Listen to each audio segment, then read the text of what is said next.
Bonjour à tous. Chers amis, bonjour. C'est avec plaisir que je vous retrouve. Chers amis, le partage d'aujourd'hui est sur la folie de ce monde. Notre monde est déséquilibré par des forces occultes, des forces qui sèment la folie autour de ce monde. De tous côtés de la planète, la violence est quotidienne. Tuerie, viol, massacre, violence, perversion, haine, guerre. Le conflit en Ukraine ne s'arrête pas, à tel point que les Nord-Coréens s'engagent à côté des Russes dans la guerre contre l'Ukraine. L'OTAN se prépare également à la guerre contre la Russie. Le Yémen, qui envoie des missiles contre Israël. La marine américaine qui est positionnée en mer Rouge, dans l'océan Indien et en mer Méditerranée pour sécuriser et pour défendre Israël en cas d'attaque massive de l'Iran et de ses proxys. La Turquie qui investit son armée en Syrie, au nord d'Israël, pour se rapprocher d'Israël. La Turquie devient un ennemi très potentiel d'Israël.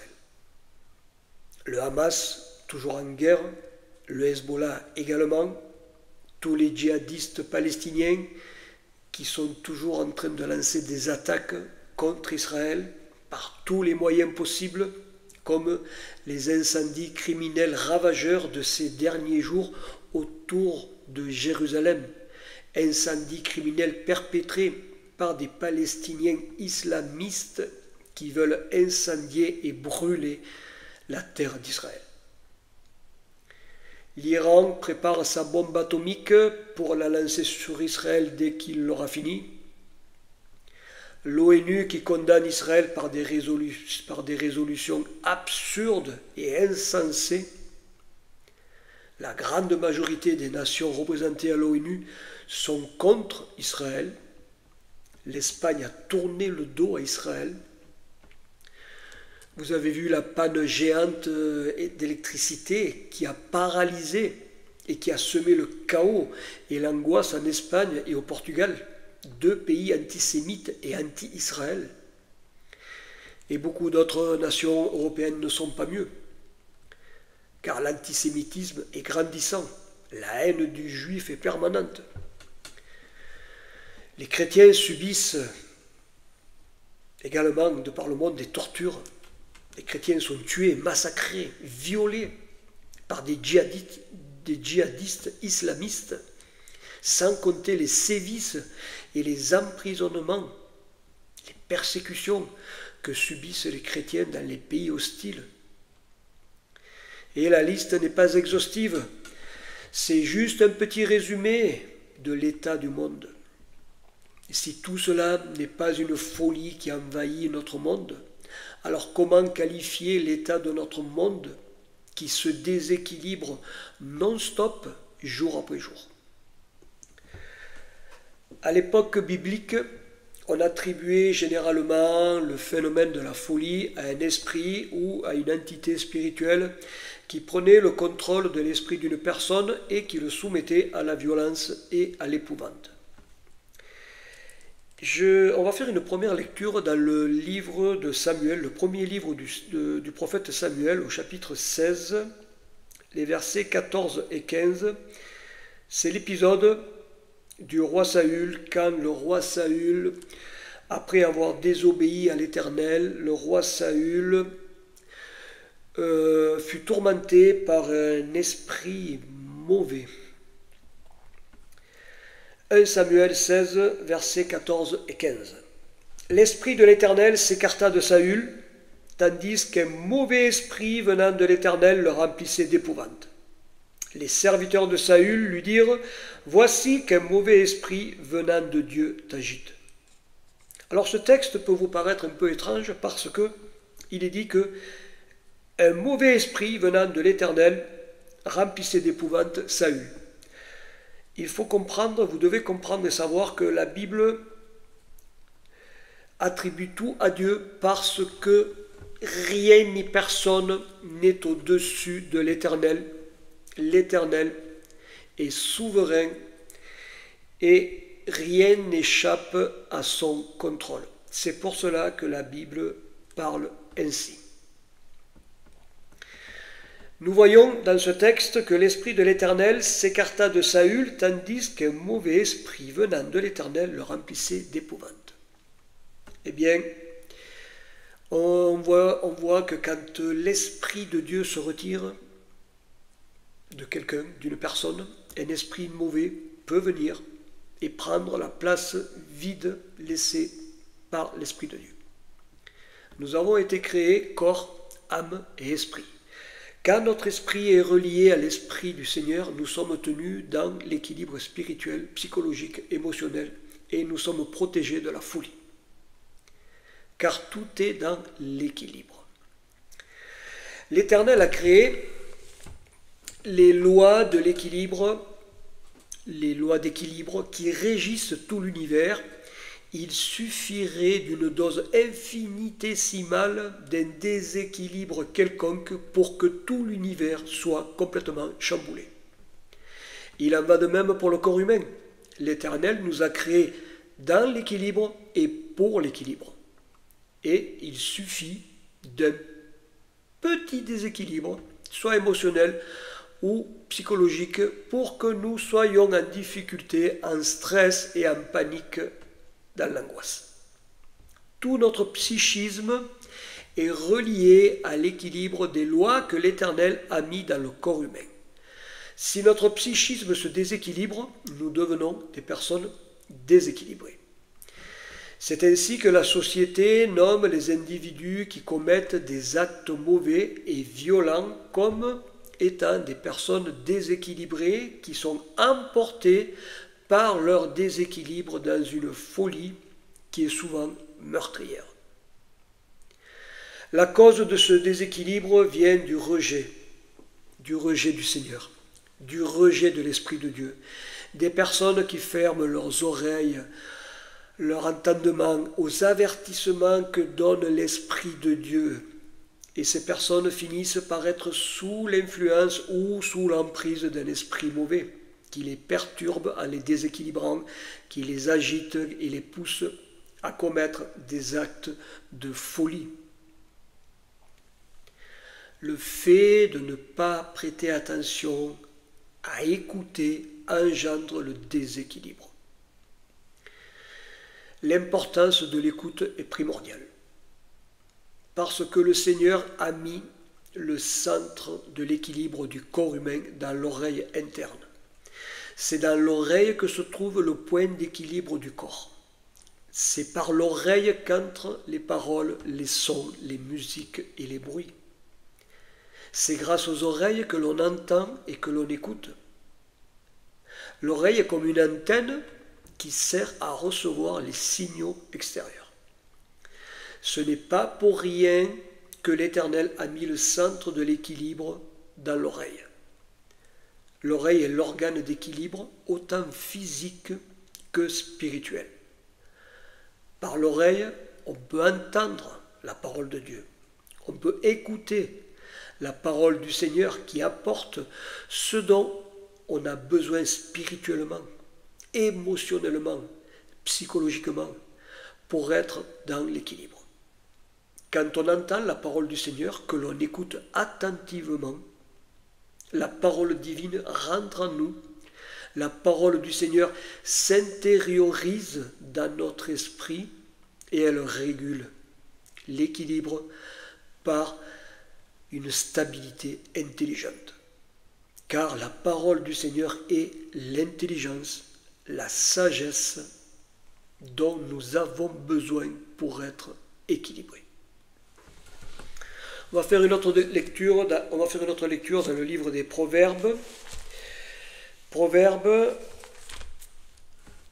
chapitre 8, versets 32 à 36. La sagesse personnifiée. Vous savez que Jésus, Yeshua, et la sagesse de Dieu. Dans le livre des Proverbes, beaucoup de versets sont dus à la sagesse qui s'exprime. Alors,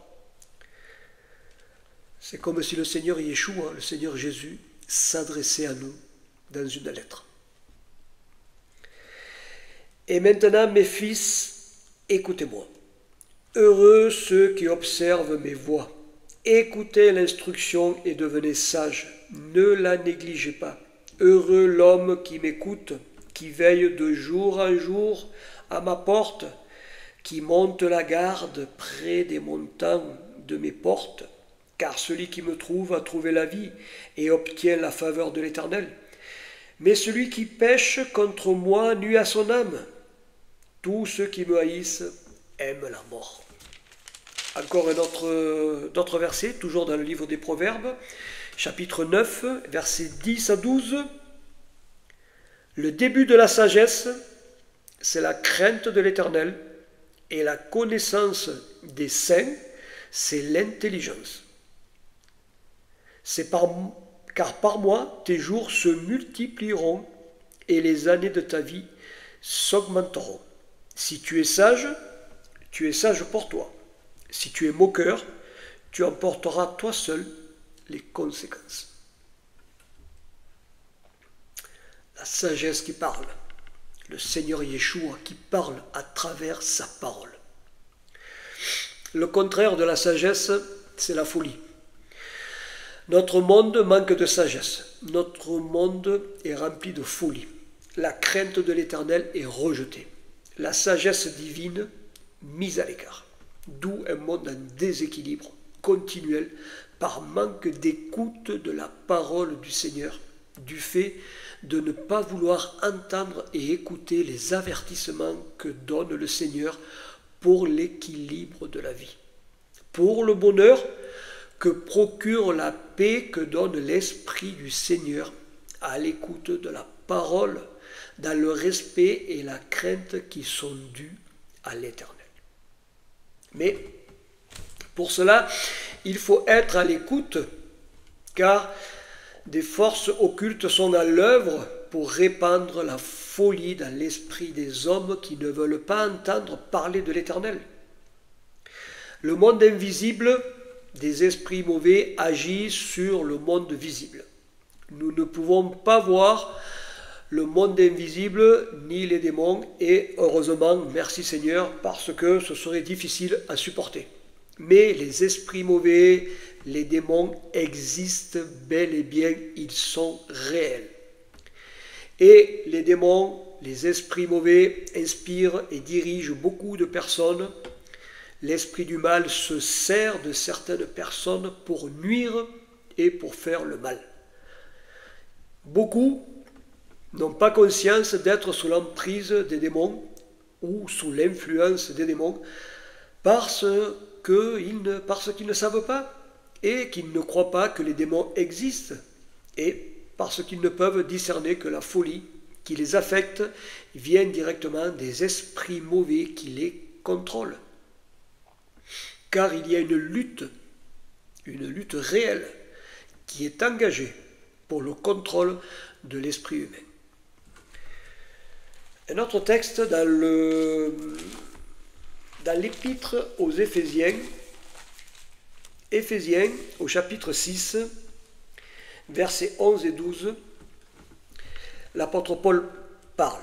« Revêtez-vous de toutes les armes de Dieu afin de pouvoir tenir ferme contre les manœuvres du diable. Car nous n'avons pas à lutter contre la chair et le sang, mais contre les principautés, contre les pouvoirs, contre les dominateurs des ténèbres d'ici-bas, contre les esprits du mal dans les lieux célestes. »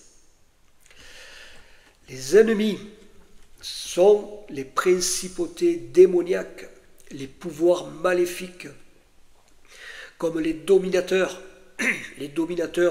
de ce monde de ténèbres, les esprits mauvais qui sont dans les lieux, dans les sphères supérieures et qui s'appliquent à répandre la folie dévastatrice sur les hommes qui se laissent aliéner et contrôler par les esprits mauvais. Les forces occultes invisibles mais bien réelles contre lesquelles il faut se prémunir avec les armes du Seigneur. Les armes du Seigneur sont la parole du Seigneur, la foi en Yeshua, en Jésus, la prière et la présence de l'Esprit Saint en nous. Et les armes du Seigneur doivent être portées en permanence, comme lorsqu'un soldat s'équipe pour aller à la guerre. Nous, notre guerre, elle est spirituelle contre les mauvais esprits et nous devons être équipés de la parole du Seigneur, équipés de la foi, équipés de l'Esprit de Dieu, équipés aussi par la prière. L'esprit mauvais cherche à tout prix à s'emparer du corps et de nos pensées.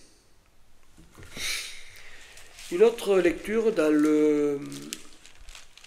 l'évangile de Luc, évangile de Luc au chapitre 11, versets 24 à 26. Le Seigneur Jésus parle. Lorsque l'esprit impur est sorti de l'homme, il traverse des lieux arides, cherche du repos, et comme il n'en trouve pas, il dit « Je retournerai dans ma maison d'où je suis sorti », et quand il arrive, il la trouve balayée et ornée, puis il s'en va et prend 7 autres esprits plus mauvais que lui, ils entrent et s'établissent là, et la dernière condition de cet homme devient pire que la première. Ce texte concerne les gens qui ont été guéris, pour ainsi dire, débarrassés d'un esprit impur, d'un mauvais esprit qui les perturbait, qui les déséquilibrait, qui leur faisait du mal. Mais quand quelqu'un est libéré d'une mauvaise entité, d'un esprit mauvais, d'un esprit impur, il faut remplir l'esprit par l'Esprit de Dieu, par la parole de Dieu. Il faut de suite se mettre sous la protection du Seigneur pour éviter que le mauvais esprit revienne. Et là, dans ce texte, il est dit que l'esprit mauvais ne trouve pas de repos et il retourne en arrière parce qu'il veut réintégrer son ancienne demeure, l'esprit de l'homme qui était tourmenté.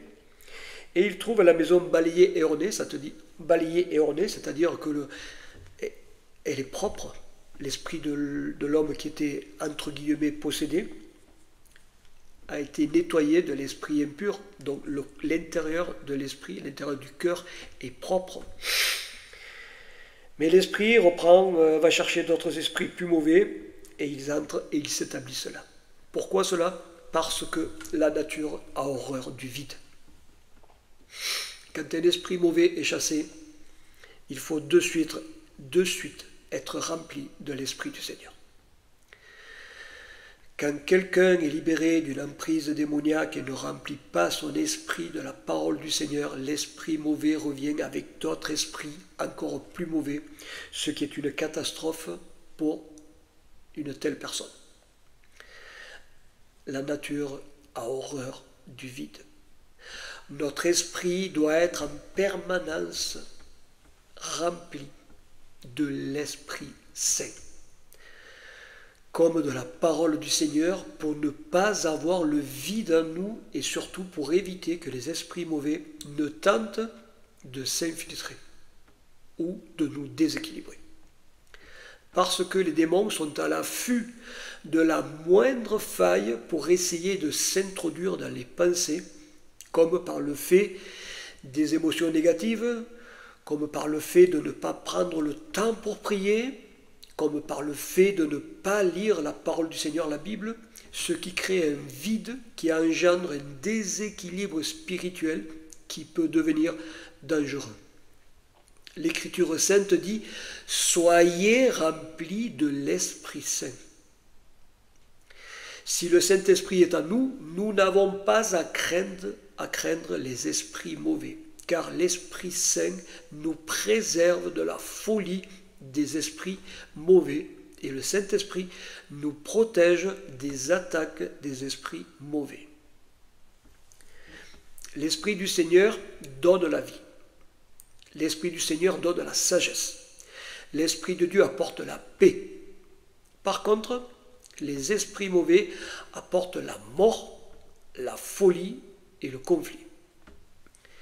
Il convient à tout un chacun de décider lequel des deux esprits prendra la place dans le cœur et dans l'esprit de tout un chacun.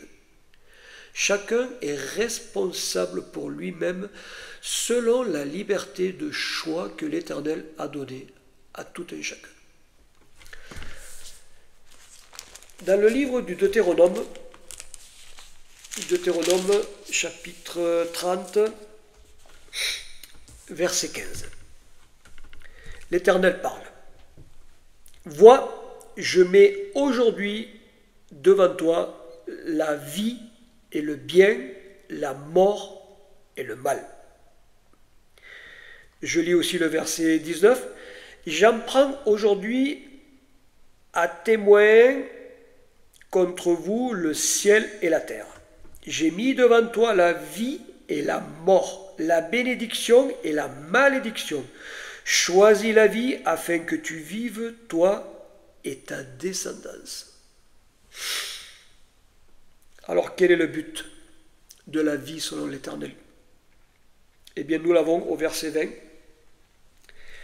Le Seigneur dit, « Pour aimer l'Éternel, ton Dieu, pour obéir à sa voix et pour t'attacher à lui, c'est lui qui est ta vie et qui prolongera tes jours. » Pour aimer l'Éternel, ton Dieu, pour obéir à sa voix, pour s'attacher à l'Éternel, car c'est lui qui est ta vie et qui prolongera tes jours. La conséquence des mauvais choix, du choix de la malédiction, du choix de la mort, apporte la folie au monde. Quand on ne choisit pas l'Éternel qui donne la vie, il ne reste plus que le choix de celui qui donne la mort, le diable. Car depuis la chute en Éden, le diable ne cherche que la mort par tous les moyens. Il veut détruire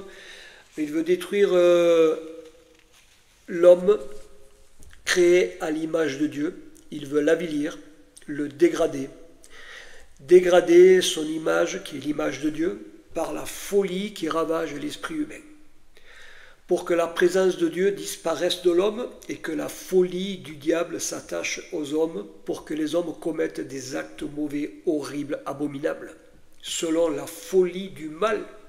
Car la folie existe à cause du diable qui est devenu fou en voulant prendre la place de Dieu sur le trône de l'Éternel.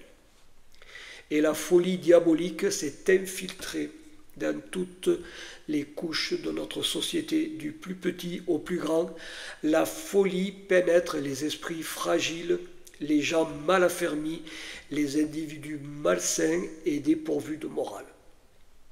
La folie demeure également dans les dirigeants qui ne rêvent que de puissance, de conquête, de soumission et de gloire. Certains se prennent pour les maîtres du monde dans leur folie, comme si le monde leur appartenait. Ce monde est devenu fou à l'image du diable qui rend fou, ténébreux, tous ceux qui se donnent à lui. Mais nous qui sommes à Yeshua, à Jésus, nous ne sommes ni du diable, ni des ténèbres. Comme le dit l'Écriture dans l'épître de Paul aux Thessaloniciens, au chapitre 5, verset 5, première épître de Paul aux Thessaloniciens, je vais arriver à le dire. Le texte dit, vous êtes tous fils de la lumière et fils du jour. Nous ne sommes pas de la nuit ni des ténèbres. Nous sommes fils de la lumière. La folie ne nous habite pas, car l'Esprit de Dieu demeure en nous parce que nous sommes enfants de la lumière. Yeshua, Jésus est la lumière qui est venue dans le monde pour éclairer, pour dissiper les ténèbres et pour chasser la folie diabolique. La folie diabolique qui est dans ce monde à cause de l'esprit du mal. Mais malheureusement, beaucoup préfèrent les ténèbres à la lumière, la folie à la sagesse, la malédiction à la bénédiction, la mort à la vie. À l'image des djihadistes islamistes qui préfèrent la mort à la vie et qui par folie diabolique veulent détruire le peuple d'Israël qui a porté en son sein la lumière du monde, le Messie, Yeshua. Israël, le peuple que l'Éternel choisit pour porter le Messie, le Rédempteur du monde. Ce qui a rendu le diable fou de jalousie contre Israël et qui le rend toujours autant fou.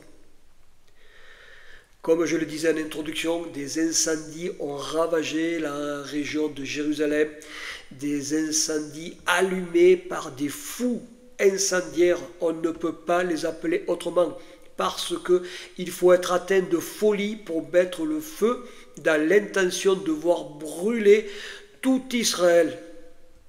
Vous voyez l'esprit mauvais qui anime ces gens-là. C'est l'esprit du diable, l'esprit de folie diabolique qui s'accapare des djihadistes islamistes qui appartiennent aux ténèbres. Et surtout, ne croyez pas que les choses vont s'arranger. Loin de là, au contraire. Le monde dans sa folie ira de plus en plus mal. Ne soyez pas surpris de ce que je vous dis. C'est ce que confirme la parole du Seigneur.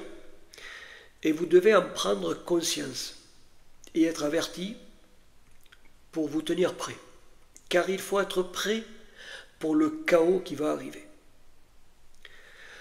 Le monde était dans un chaos, dans un tohu-bohu, dit la Bible, avant la création du monde.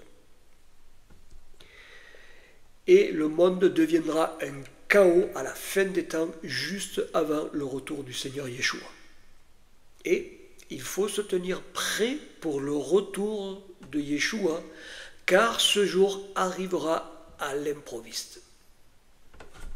Je vous partage un texte dans l'évangile de Matthieu. Matthieu au chapitre 25. Permettez-moi de le trouver. Matthieu 25, qui parle de la parabole des 10 vierges. Vous en avez sûrement déjà entendu parler. Matthieu 25, du verset 1 au verset 13. Jésus parle. Alors le royaume des cieux sera semblable à 10 vierges qui prirent leurs lampes pour aller à la rencontre de l'époux. 5 d'entre elles étaient folles et 5 sages. Les folles, en prenant leurs lampes, ne prirent pas d'huile avec elles. Mais les sages prirent avec leurs lampes de l'huile dans des vases. Et comme l'époux tardait, toutes s'assoupirent et s'endormirent. Au milieu de la nuit, il y eut un cri, « Voici l'époux, sortez à sa rencontre. » Alors toutes ces vierges se levèrent et préparèrent leurs lampes. Les folles dirent aux sages, « Donnez-nous de votre huile, car nos lampes s'éteignent. » Les sages répondirent, « Non, il n'y en aurait pas assez pour nous et pour vous. Allez plutôt chez ceux qui en vendent et achetez-en pour vous. » Pendant qu'elles allaient en acheter, l'époux arriva. Celles qui étaient prêtes entrèrent avec lui au festin de noces et la porte fut fermée. Plus tard, les autres vierges arrivèrent aussi et dirent « Seigneur, Seigneur, ouvre-nous » Mais il répondit « En vérité, je vous le dis, je ne vous connais pas. Veillez donc, puisque vous ne savez ni le jour ni l'heure. Cette parabole est terrible du fait qu'elle s'adresse aux croyants, c'est-à-dire aux chrétiens et aux juifs. Les 10 vierges représentent symboliquement les chrétiens et les juifs, parce que le Seigneur parle du royaume des cieux. Le royaume des cieux est composé de juifs et de chrétiens. Le Seigneur Yeshua ne divise pas son royaume en deux. Il n'y a qu'un seul royaume, le royaume des cieux. Il n'y a qu'un roi, c'est le Seigneur Yeshua. Le Seigneur nous montre dans cette parabole la différence entre les croyants, entre ceux qui sont attentifs et se tiennent prêts dans l'attente du retour du Seigneur, et ceux qui ne sont pas attentifs et qui ne se tiennent pas prêts parce que peut-être qu'ils n'espèrent plus dans le retour du Seigneur. Car l'attente est longue, même très longue, à tel point que toutes les 10 vierges, tous les croyants dans le Seigneur, s'assoupissent et s'endorment. Cela fera bientôt 2000 ans que Yeshua est monté aux cieux. Et beaucoup se posent des questions et doutent du retour du Seigneur. Le texte précise que les folles ne prirent pas d'huile dans leurs lampes, tandis que les sages prirent les lampes avec de l'huile. La lampe représente la foi dans la parole du Seigneur. Et l'huile représente le Saint-Esprit dans le cœur du croyant. Les folles qui n'ont pas d'huile dans leur lampe sont les croyants qui ont une foi vide dans la parole du Seigneur et dont le Saint-Esprit est absent de leur vie. Les 5 folles représentent les croyants absorbés par le monde qui néglige la parole du Seigneur, qui ne prêtent pas attention à la parole prophétique de la Bible et qui ne sont pas attentifs aux événements qui arrivent et qui, par le vide spirituel de leur vie, se découragent par la longueur de l'attente du retour du Seigneur. Tandis que les sages sont les croyants qui ont une foi vivante, active, par la parole du Seigneur, avec la présence de l'Esprit Saint qui demeure en eux.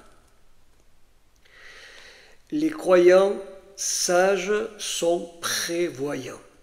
Ils scrutent les Écritures. Ils sont attentifs aux événements qui arrivent et qui, par l'Esprit de Dieu en eux, se tiennent mentalement et spirituellement prêts pour l'avènement du Seigneur. Le texte précise 5 folles et 5 sages, ce qui laisse supposer que 50% des croyants ne seront pas admis dans le royaume des cieux, à cause de leur négligence,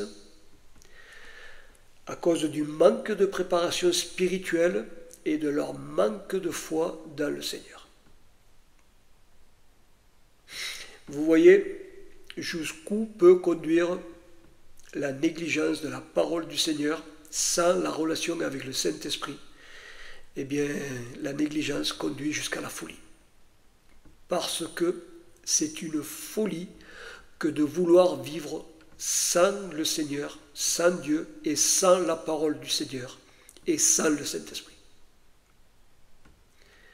La folie de ce monde mauvais, incrédule, insouciant, qui ne prend pas la mesure du chaos qui est en train d'arriver. Comme les croyants qui ne veulent pas savoir ce qui arrive et qui baissent les bras face à la longue attente du retour du Seigneur Yeshua.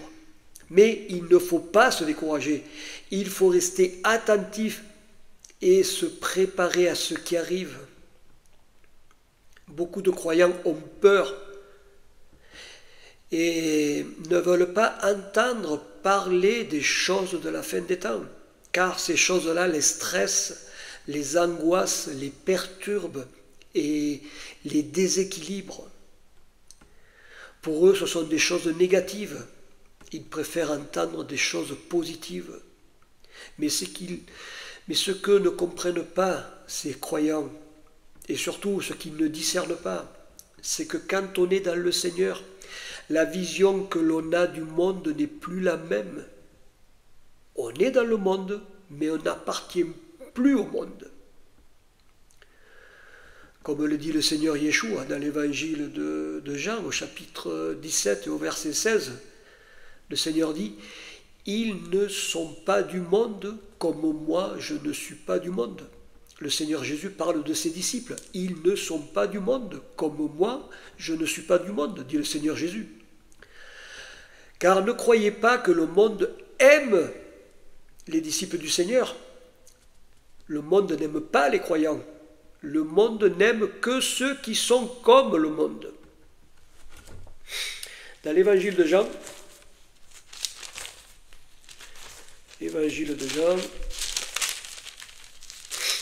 chapitre 15,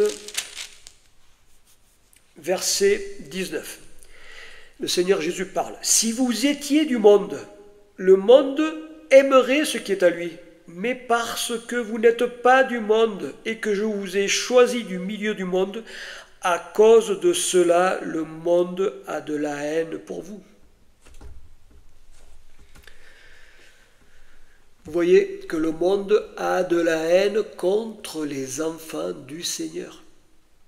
Mais si l'amour pour le monde est plus fort que l'amour pour le Seigneur, alors il y a un sérieux problème de priorité pour les croyants qui aiment le monde. N'oubliez pas que ce monde va disparaître. Ce monde est sous l'emprise du mal. Alors ne soyez pas perturbés quand vous entendez parler de la fin du monde. La Bible en parle, les prophètes en parlent, justement pour avertir et pour prévenir. Le Seigneur Jésus, le Seigneur Yeshua, en a parlé quand il était sur terre. Il avait à l'époque prophétisé la destruction du temple de Jérusalem et les persécutions à venir. Et le temple fut détruit par les Romains et les persécutions sont arrivées. La Bible annonce la fin de ce monde. La fin de ce monde va arriver selon la parole du Seigneur. Et la parole de l'Éternel se réalise toujours. Alors ne soyez pas dans la peur des événements qui doivent arriver, mais plutôt dans la préparation pour ne pas être surpris. Nos pensées doivent, à nous qui sommes croyants, nos pensées doivent aller vers le royaume des cieux.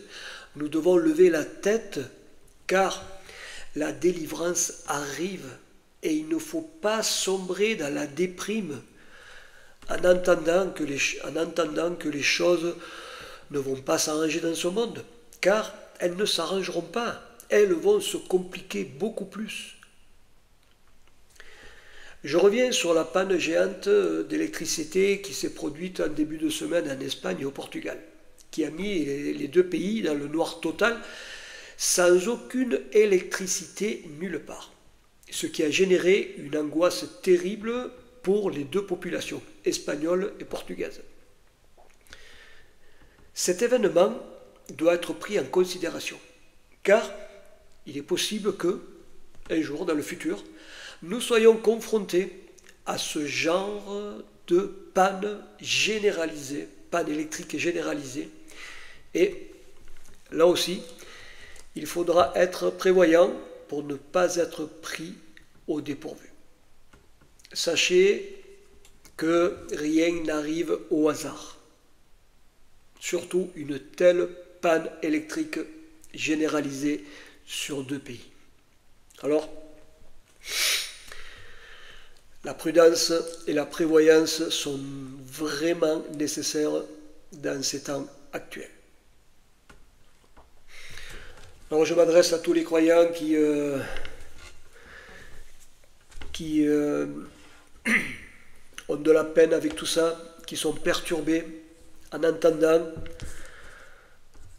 des paroles qui annoncent que les choses vont s'aggraver, que la fin du monde est en approche, que la tribulation va arriver. Vous savez, c'est pas réjouissant de le dire, mais il faut le dire parce que la parole du Seigneur le dit, c'est la parole du Seigneur, la première qui en parle.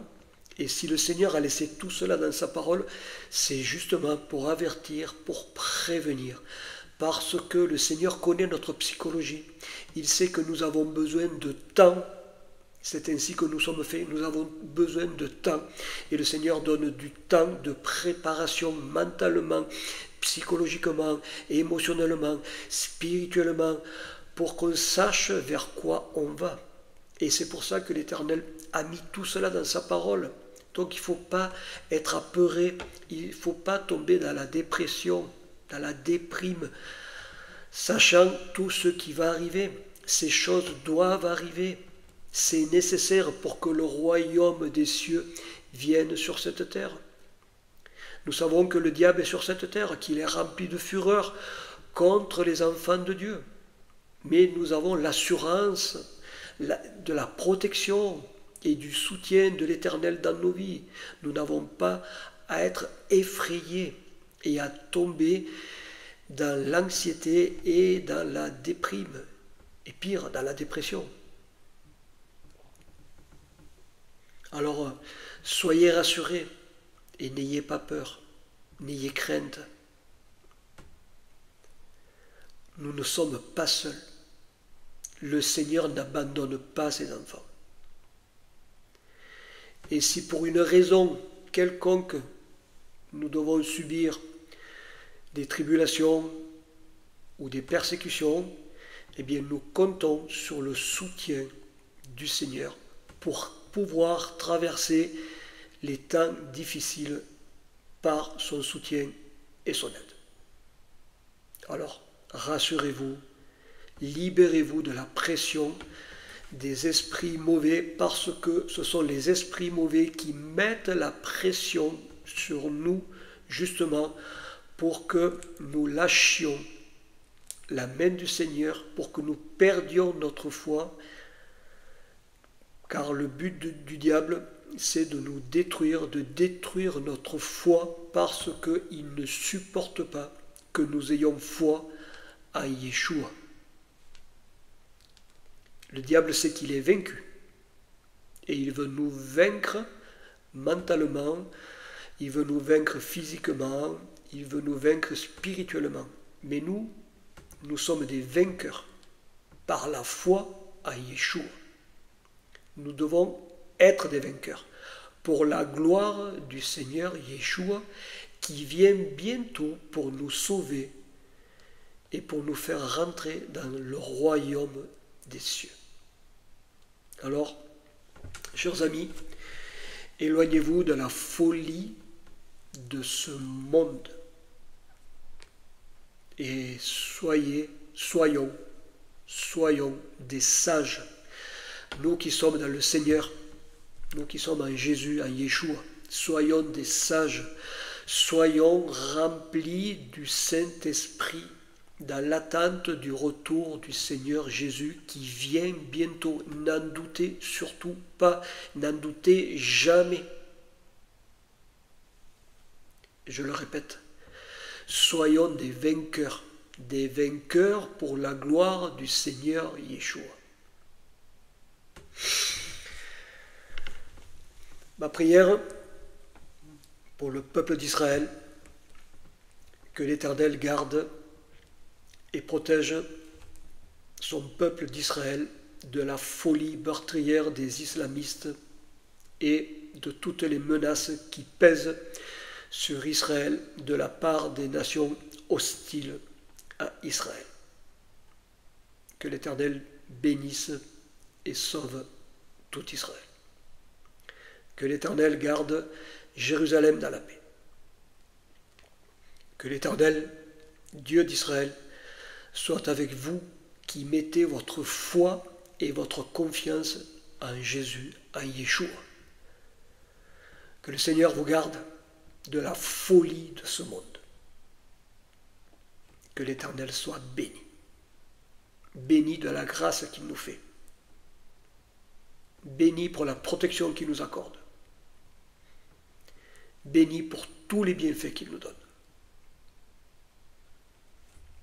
Nous sommes entre les mains de l'Éternel. Nous n'avons rien à craindre. L'esprit du mal ne peut rien contre nous si nous sommes fidèles à Yeshua. Et si nous tenons par la foi sans lâcher. Soyons des vainqueurs dans le nom puissant et sacré du Seigneur Yeshua qui vient bientôt. Chers amis, shalom, shalom à vous dans la grâce de notre Seigneur Yeshua. Amen. Et je vous dis à bientôt, chers amis.